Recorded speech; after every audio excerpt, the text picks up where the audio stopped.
40 సంవత్సరాల నుంచి జరుగుతున్న చర్చికి ఇప్పుడు పర్మిషన్ కావాల్సి వచ్చిందా మీకు? ఇప్పుడు కావాల్సి వచ్చిందా? ఛాలెంజ్ చేస్తున్నా. అదే పిఠాపురం నియోజకవర్గంలో ఎన్ని గుళ్ళున్నాయో, ఎన్ని దేవాలయాలు ఉన్నాయో, చిన్నది కానీ పెద్దది కానీ పర్మిషన్లు ఉన్నాయా? ప్రతిదానికి పర్మిషన్లు ఉన్నాయా?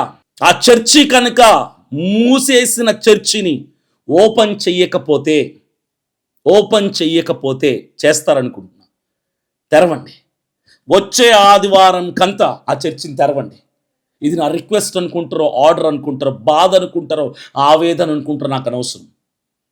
ఒక క్రిస్టియన్గా, ఒక సేవకుడిగా, ఒక క్రైస్తవ నాయకుడిగా నేను అర్జిస్తున్నాను, ప్రాధేయపడుతున్నాను, రిక్వెస్ట్ చేస్తున్నాను, ప్రశ్నిస్తున్నాను, గట్టిగా కూడా మాట్లాడుతున్నాను.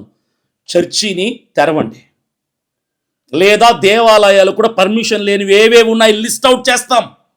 మేము సర్వే చేస్తాం, మేము కూడా ఎంక్వైరీ చేస్తాం, లిస్ట్ ఇస్తాం.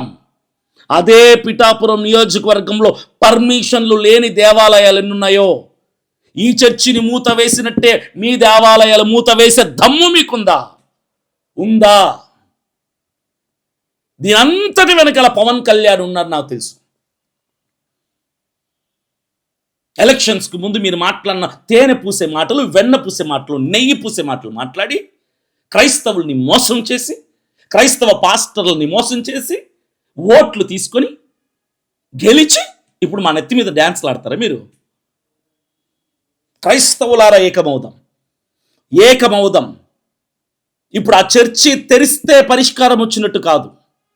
క్రైస్తవుల మీద ఈ ఒత్తిడి తగ్గాలి. క్రైస్తవులు ఎందుకో టార్గెట్ చేస్తున్నారో ఇది మనం ప్రశ్నించాలి. ఇక 3 సంవత్సరాల టైం ఉంది. నేను పాదయాత్ర చేయడానికి వస్తున్నాను. ఎందుకంటే ఇలాంటివన్నీ జరగకుండా ఉండాలంటే మనకంటూ మనలో నుంచి ఒక నాయకుడు రావాలి. ప్రతి నియోజకవర్గంలో క్రైస్తవులోంచి ఒక నాయకుడిని ఎన్నుకుందాం.